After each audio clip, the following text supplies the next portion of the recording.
할렐루야. 오늘도 새날을 주신 하나님을 찬양합니다. 오늘도 말씀으로 하루를 시작합니다. 말씀 속에서 깨달은 하나님의 뜻을 믿음으로 실천해가는 거룩하고 복된 이날이 되시기를 주님의 이름으로 축원합니다. 자, 오늘 우리에게 주시는 하나님 말씀은 잠언 10장 말씀인데요. 1절로 7절까지 봉독하겠습니다. 하나님의 말씀을 경청하시기 바랍니다. 솔로몬의 잠언이라 지혜로운 아들은 아비를 기쁘게 하거니와 미련한 아들은 어미의 근심이니라. 불의의 재물은 무익하여도 공의는 죽음에서 건지느니라. 여호와께서 의인의 영혼은 줄이지 않게 하시나 악인의 소욕은 물리치시느니라. 손을 게으르게 놀리는 자는 가난하게 되고 손이 부지런한 자는 부하게 되느니라. 여름에 거두는 자는 지혜로운 아들이나 추수 때에 자는 자는 부끄러움을 끼치는 아들이니라. 의인의 머리에는 복이 많아 악인의 입은 독을 머금었느니라. 의인을 기념할 때에는 칭찬하거니와 악인의 이름은 썩게 되느니라. 아멘. 오늘도 이 말씀을 통해 우리에게 주신 하나님의 음성을 듣게 되길 바랍니다. 지금까지 잠언 1장부터 9장까지의 말씀은 마치 아버지가 가정에서 아들에게 정말 부드럽고 다정하고 다감하게 권면하는 것 같은 그런 설정으로 젊은이들에게 지혜를 최고의 가치로 여기면서 지혜를 추구하라, 지혜를 사모하라, 지혜를 사랑하라 권면했습니다. 이제 잠언 10장부터 29장까지는요. 이스라엘 민족 전체를 대상으로 한 권면이라고 할 수 있는데 한 가지 어떤 특정한 주제가 있는 건 아니고요. 아주 실생활에서 밀접한 지혜를 담은 짧은 구절들을 담고 있습니다. 잠언 10장부터 22장 16절까지 총 375개의 지혜가 담긴 경구들이 기록되어 있어요.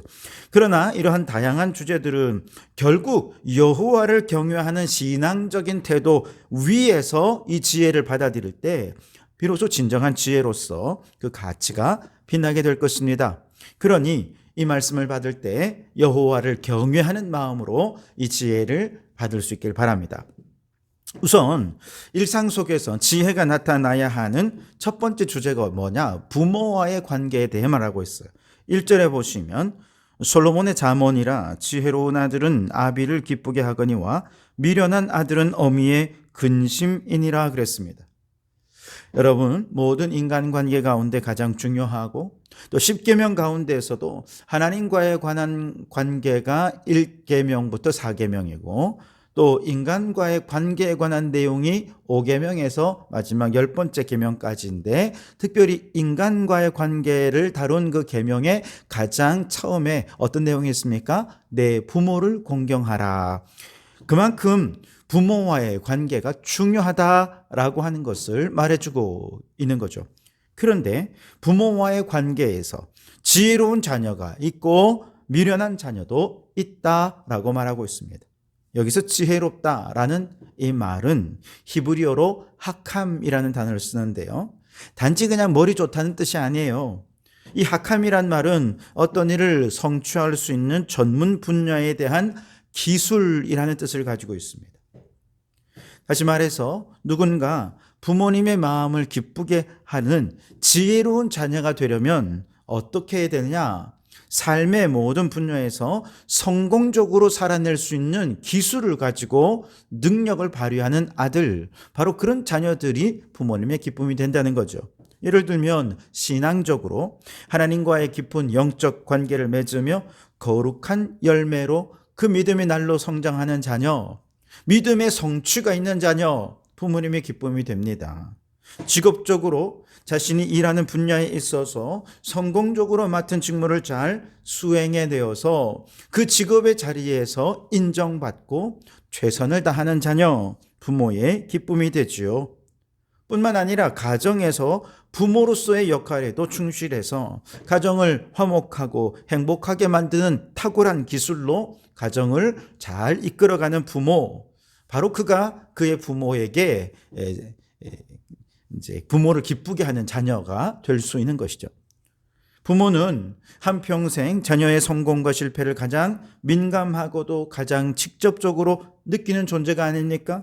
그래서 자녀의 성공에 누구보다도 기뻐해 주는 분이 부모님이고, 자녀가 실패할 때 또 누구보다도 가슴 아파하는 분이 부모님들이지요.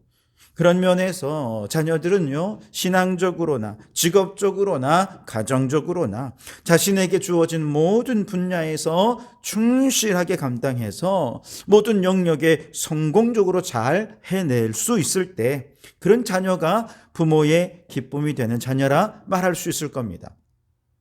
반면에 미련한 자녀는 부모에게 걱정거리가 되고 근심거리가 되겠죠. 신앙생활을 제대로 못해서 한평생 부모님의 기도 제목이 우리 자녀 예수 믿게 해주세요, 자녀 구원이 늘 부모의 기도 제목이다, 그렇게 부모를 걱정시키는 자녀는 미련한 자녀입니다. 직장 생활에도 여러분 취업도 잘 못해, 취업을 했다 하더라도 직장에 오래 머물지 못해 여기저기 전전을 해, 인정도 제대로 못 받아, 사업을 하면 하는 족족 망하고, 가정은 늘 부부싸움을 하고, 자녀들은 가출을 하고, 그렇게 불행한 가정이라고 한다면 이건 정말 부모를 걱정시키는 미련한 자녀라고 말할 수밖에 없을 것입니다. 그러니 여러분, 부모님의 기쁨이 되는 지혜로운 자녀가 되고자 하신다면 신앙적으로나 직업적으로나 가정 모든 면에서 여러분 잘 되고 성공하셔서 사랑받고 존경받는 우리 성도들이 되시기를 주님의 이름으로 축복합니다. 또한 두 번째 주제는 재물에 관한 말씀인데요. 2절에 보시면 불의의 재물은 무익하여도 공의는 죽음에서 건지느니라. 여호와께서 의인의 영혼을 줄이지 않게 하시나 악인의 소욕은 물리치시느니라 그랬습니다. 여러분, 하나님을 제외한다면 모든 인간을 움직이는 가장 큰 원동력이 뭘까요? 사람을 움직이는 원동력, 그것은 바로 재물이라 할 수 있을 겁니다.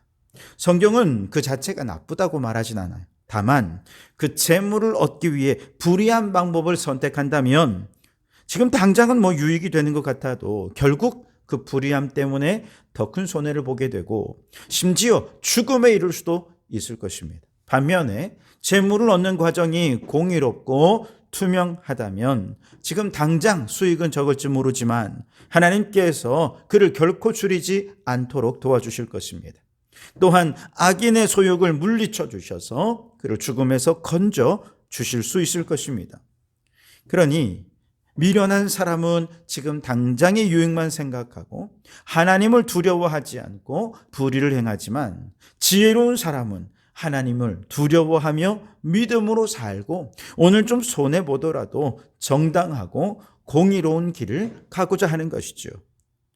그렇게 될 때 하나님께서 그를 도와주시고 지켜주시는 것입니다. 그러니 여러분, 재물을 얻기 위해 열심히 최선을 다하십시오.